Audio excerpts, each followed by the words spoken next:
আসসালামু আলাইকুম গাইস, আজকের রেসিপি হলো পটল ভর্তার রেসিপি। তাই পটল ভর্তার রেসিপি দেখতে হলে আমার সাথে থাকতে হবে।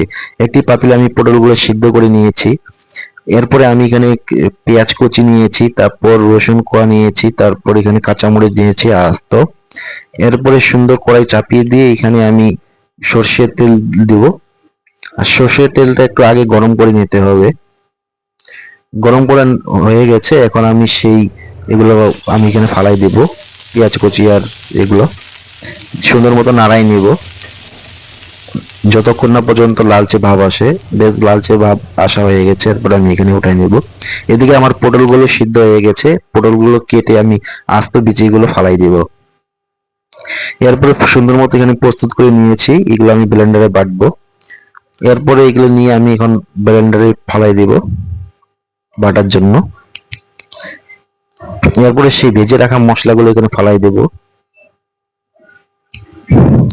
এরপরে এখানে আমি স্বাদ মতো লবণ দিচ্ছি। এরপর এখানে আমি ভাজা জিরের গুঁড়ো দিব যাতে কাঁচা গন্ধটা চলে যায়। এরপরে সুন্দর মতো বাটবো, ব্লেন্ড করবো। ব্যাস প্রস্তুত হয়ে গেছে পটলের ভর্তা। ভালো লাগলে অবশ্যই কমেন্ট করে জানাবেন, লাইক সাবস্ক্রাইব করে পাশে